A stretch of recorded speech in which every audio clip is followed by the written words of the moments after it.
وقل جاء الحق وزهق الباطل إن الباطل كان زهوقا۔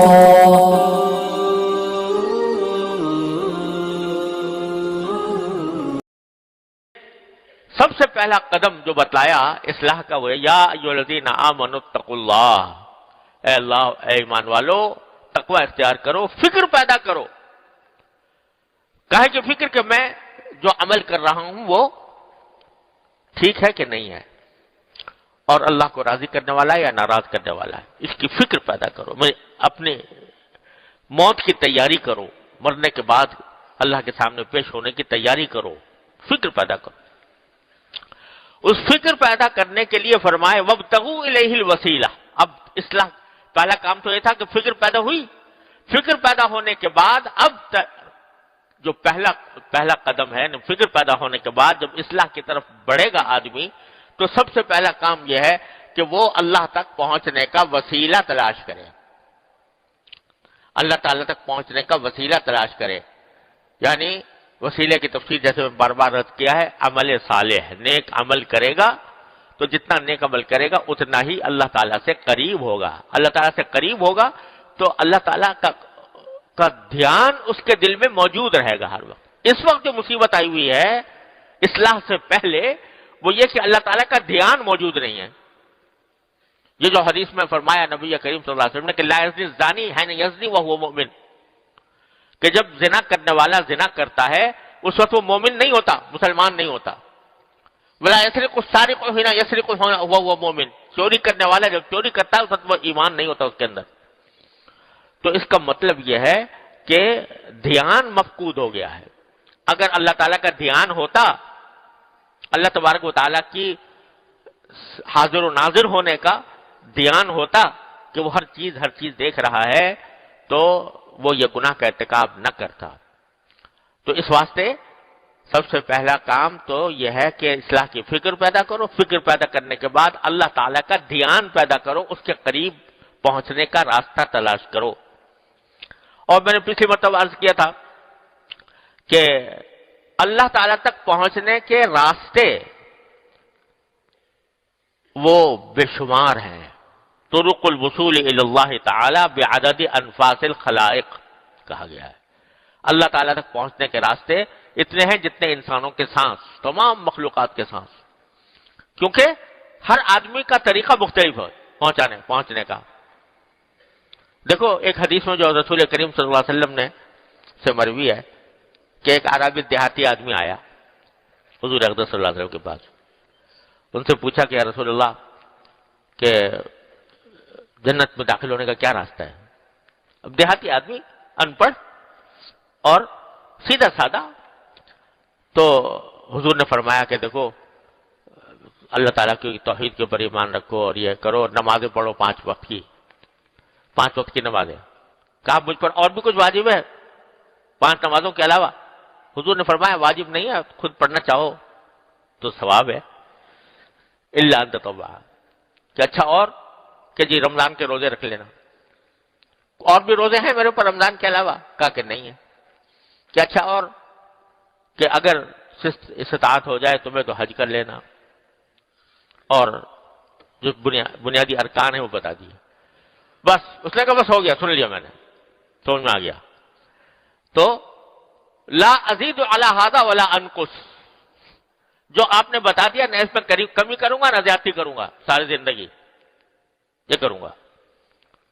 تو یہ کہہ کے چلتا ہوا نا، حضور اقدس صلی اللہ علیہ وسلم نے فرمایا افلح الاعرابی ان صدق، یہ اگر سچ کہتا ہے یہ اعرابی فلاح پا گیا، یعنی یہ دیہاتی فلاح پا گیا۔ اور بعض روایتوں میں آتا ہے کہ جو شخص دیکھنا چاہے کسی جنت والے کو تو اس کو دیکھ لے۔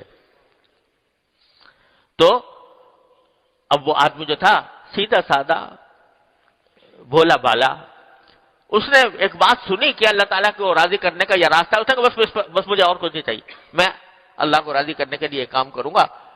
تو وہ پہنچ گیا اسی وقت اللہ کی بارگاہ میں۔ جہاد ہو رہا تھا، لمبا قصہ ہے، ٹائم کسی وقت اور تفصیل سناؤں گا انشاءاللہ، لیکن خیبر کی جنگ میں جہاد ہو رہا تھا، ایک چرواہا نکلا خیبر سے، قلعے سے، اپنے بکریاں چرانے کے لیے. بکریاں چرانے اپنی نہیں، لوگوں کی بکریاں چراتا تھا اجرت کے اوپر. وہ نکلا، دیکھا تو رسول کریم صلی اللہ علیہ وسلم کا لشکر پڑا ہوا ہے. تو دماغ میں خیال آیا کہ حضور کی خدمت میں حاضر ہو جاؤں اور پوچھوں کیا بات ہے، آپ کیوں آئے ہیں. پھر پہنچ گیا، لمبے سوال جواب ہوئے. کہنے لگا کہ میں تمہارا بادشاہ کون ہے. جا کے دیکھا رسول کریم صلی اللہ علیہ وسلم کا ایک خیمے میں قیام فرما ہے، تو نہ کوئی بادشاہوں کا ٹھاٹ باٹ ہے، نہ کوئی شان شوکت ہے، کچھ بھی نہیں ہے، اور آپ عام آدمیوں کی طرف بیٹھے ہوئے ہیں. حیران ہو گیا کہ ہمارے یہ اتنے بڑے بادشاہ ہیں اور اس طرح بیٹھے ہوئے ہیں. تو ان سے پوچھا کہ آپ کیوں آئے ہو، کیا دعوت ہے. تو آپ نے توحید کی دعوت دی. کہا کہ اگر ابھی توحید پر ایمان لے آؤں تو میرا کیا بنے گا. کہا کہ اللہ تبارک و تعالیٰ ہم تمہارے بھائی ہو گے، ہم تمہیں سینے سے لگائیں گے. کہ میں تو کالا آدمی ہوں، کالا بھجنگ، میرے منہ سے، میرے بدن سے بدبو اٹھ رہی ہے، بکریاں چراتا ہوں، آپ مجھے گلے سے کیسے لگائیں گے. کہا کہ میں گلے سے لگاؤں گا اگر تم اسلام لے آؤ گے. کہ اچھا اگر اسلام لے آیا تو پھر کیا ہوگا، مجھے کیا حکم، کیا کرنا ہوگا. حضور نے فرمایا کہ اور تو کچھ نہیں، اس وقت تو پہلا کام یہ ہے، نہ نماز کا وقت ہے، نہ روزے کا موسم ہے، نہ کچھ ہے، جہاد ہو رہا ہے، جہاد میں شریک ہونا ہوگا.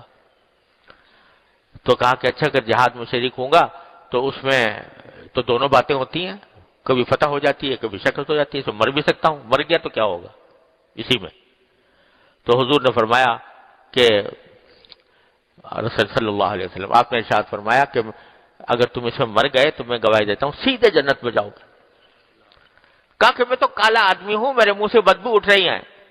کہا اللہ تعالیٰ تمہارے کالے رنگ کو سفیدی سے بدل دے گا، نور سے بدل دے گا، اور تمہاری بدبو کو خوشبو سے تبدیل کر دے گا اگر تم ابھی جہاد میں شریک ہو گئے. اس نے کہا یہ بکریاں ہیں میری، ان کا کیا کروں. رسول کریم صلی اللہ علیہ وسلم فرمایا یہ تمہارے پاس امانت ہے بکریاں، اس کو جا کے قلعے کے اندر ان کو ہکا دو تاکہ یہ اپنے اپنے مالکوں کے پاس پہنچ جائیں. آپ ذرا دیکھو نبی کریم صلی اللہ علیہ وسلم نے عین جہاد کے وقت میں بھی جبکہ کفار کا جان مال سب حلال ہوتا ہے، کہا پہلے بکریاں واپس کر دو، کیونکہ وہ امانت کے طور پر لے کے آیا تھا. بکریاں واپس کی، جنگ شروع ہو گئی. جب جنگ ختم ہوئی تو دیکھا کہ لوگ جو ہیں وہ ایک شخص کے ارد گرد جمع ہیں. پوچھا بھئی کیا ہے، کہ جی ایک آدمی ہمیں شہید نظر وہ مقتول نظر آ رہا ہے، قتل ہوا ہے، لیکن میں سے کوئی پہچانتا نہیں اس کو. آپ نے فرمایا مجھے دکھاؤ. جا کر دیکھا تو وہی چرواہا تھا. تو سرکار دو عالم صلی اللہ علیہ وسلم فرمایا یہ عجیب انسان ہے کہ اس نے اللہ کے راستے میں ایک سجدہ نہیں کیا، کبھی نماز نہیں پڑھی، ایک سجدہ بھی نہیں کیا، اور میں گواہی دیتا ہوں سیدھا جنت میں گیا.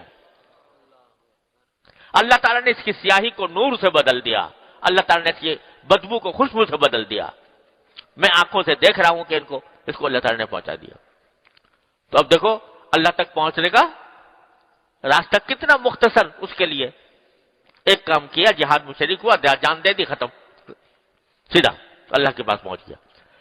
تو طرق الوصول الی اللہ تعالی بعدد انفاس الخلائق ہر آدمی کے لیے، اسی لیے جو کامل مصلحین ہوتے ہیں وہ ہر ایک کو ایک نسخہ نہیں پلاتے، الگ الگ نسخے تجویز کیے جاتے ہیں. تو میں نے عرض کیا تھا کہ ہمارے حضرات نے اس آخری دور میں ہم لوگوں کے لیے، ہم جیسے تن آسان لوگوں کے لیے، کمزور لوگوں کے لیے، کمزور ارادے والوں کے لیے، کمزور ہمت والوں کے لیے کچھ طریقہ تجویز کر دیا. وہ میں نے عرض کیا تھا پچھلی مرتبہ کہ اللہ تبارک و تعالی سے دعا کی کثرت، چلتے پھرتے اٹھتے بیٹھتے ہر وقت اللہ تعالیٰ سے مانگنے کی عادت ڈالو.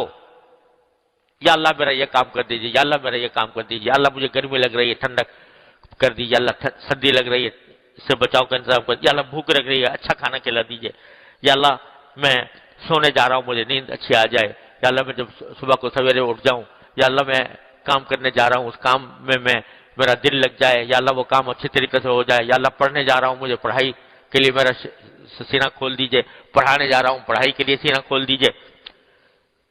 غرض ہر وقت کچھ نہ کچھ اللہ تبارک و تعالی سے انسان مانگ رہا ہو. ارے یہ معمولی بات نہیں بتا رہا ہوں، اس کو معمولی نہیں سمجھنا، یہ بہت بڑی عظیم بات ہے. اللہ تعالیٰ اپنی رحمت سے اس کی عادت ڈالتے. عادت پڑتی نہیں، ذرا مشق کرنے سے پڑتی ہے. دعا ایسی چیز ہے کہ جو انسان کو اللہ تبارک و تعالی کے قریب کرتی ہے. دیکھو کتنی خوبصورت دعا سکھائی، سب مانگا کرو. رسول کریم صلی اللہ علیہ وسلم عجیب دعا، اللہم اجعل لی عندک ولیجہ، اللہم اجعل لی عندک ولیجہ واجعل لی عندک زلفی وحسن مآب. اے میرے اللہ، مجھے اپنے، کیا ترجمہ کروں اردو میں، مجھے اپنے امور میں دخل عطا کر دیجیے. واجعل لی عندک ولیجہ. ولیجہ اصل میں اس شخص کو کہتے ہیں عام طور پر جو کسی کا رازدار ہوتا ہے. رازدار ہوتا ہے، اور جیسے بڑے لوگ ہوتے ہیں، کوئی بادشاہ ہے، کوئی صاحب منصب ہے، اس کے ہاں کثرت سے اس کا آنا جانا ہے، کوئی روک ٹوک اس کو نہیں ہوتی، جب چاہتا ہے وہ پہنچ جاتا ہے کسی بادشاہ کے پاس. ولیجہ اس کو حاصل ہے، یعنی اس کو وہاں پر آنے جانے کی ہر وقت سہولت میسر ہے. بادشاہ نے اجازت دے رکھی ہے، بھائی تم میرے خاص آدمی ہو اور جب تمہارا دل چاہے آ جائے کرو. وہ شخص ہے ولیجہ. ولیجہ کے معنی ولجہ یلیجو سے نکلا ہے عربی زبان میں. ولجہ یلیجو ولوجن کے معنی ہوتے ہیں داخل ہونا. تو ولیجہ کے معنی داخلہ، داخلے کی آزادی. تو اللہم اجعل لی عندک ولیجہ، تو مجھے ایسا بنا دیجئے جیسے بادشاہوں کے ہاں بغیر روک ٹوک کے آنے کی اجازت ہوتی ہے، اس طرح مجھے بنا دیجئے. کیا معنی؟